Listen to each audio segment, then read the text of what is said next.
Hello friends, welcome to my channel. In this particular video, we'll try to understand the humanization of nature.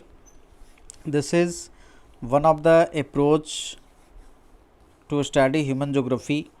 As we know that human being was wandering in the forest areas and it and nature dominated the human being. Human being was very passive and acted according to the dictation of the nature.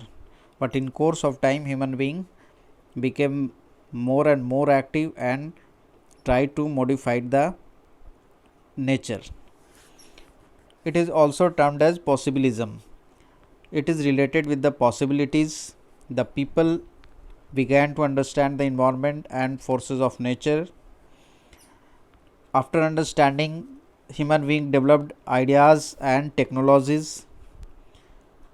With the help of ideas and technologies, it created possibilities. These possibilities is nothing but the possibilities for the utilization of natural resources and environment. For example, nature provided rocks.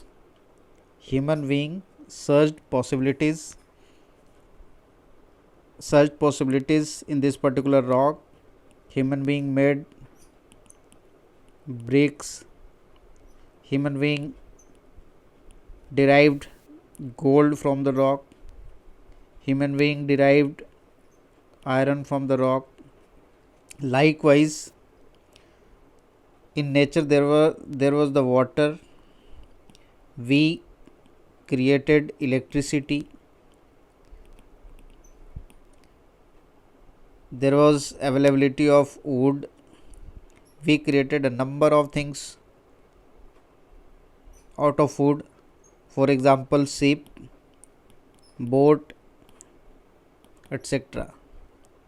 It means human being created a lot of possibilities to utilize the nature and natural environment.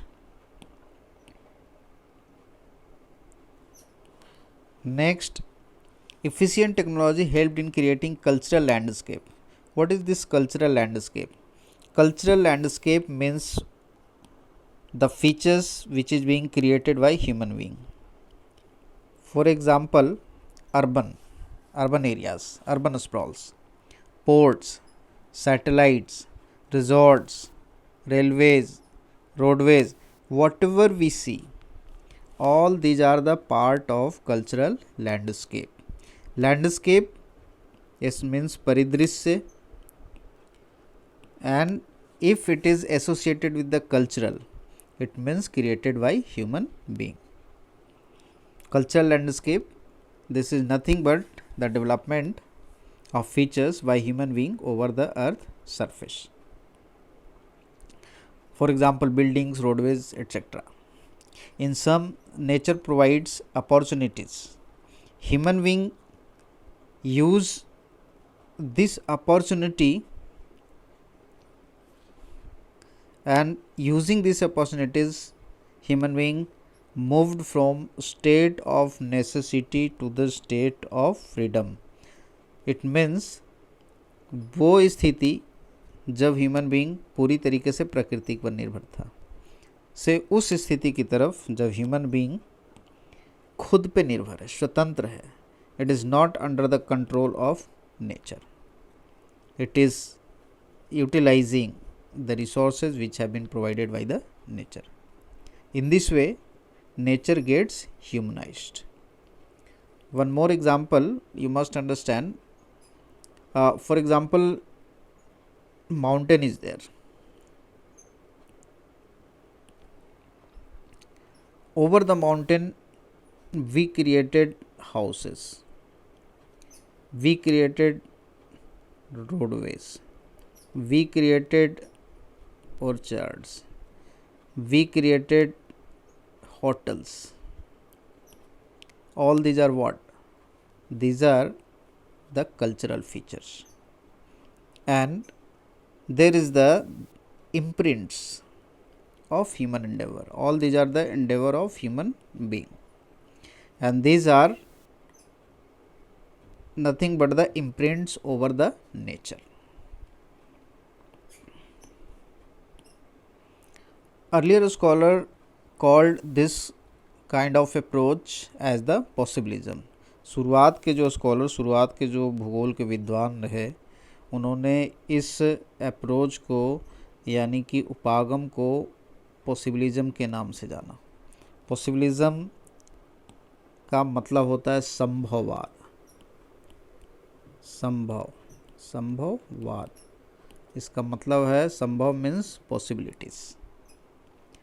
जो शुरुआत के जो scholar रहे उनका नाम था Paul Vidal de ला BLAS. BLAS ने, जो एक फ्रेंच स्कॉलर थे, उन्होंने संभववाद की विवेचना और बड़े मुखर तरीके से किया और इस उपागम को, इस अप्रोच को आगे ले जाने में काफ़ी योगदान दिया।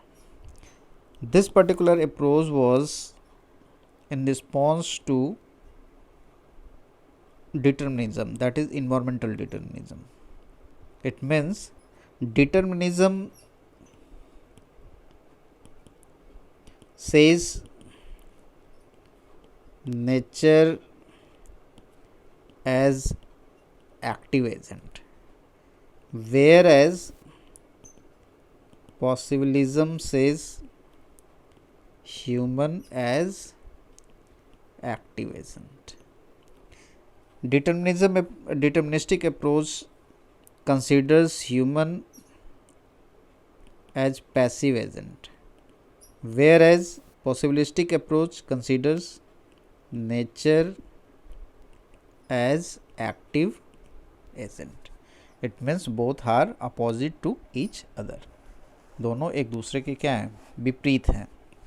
डिटर्मिनिस्टिक अप्रोच के प्रोपाउंडर्स जो रहे वो जनरली अमेरिकन्स रहे, जबकि पॉसिबिलिज्म के जो प्रोपाउंडर्स रहे वो फ्रेंच पीपल रहे। तो ख्याल है कि आपको यह टॉपिक समझ में आया होगा, humanisation of nature. Thank you.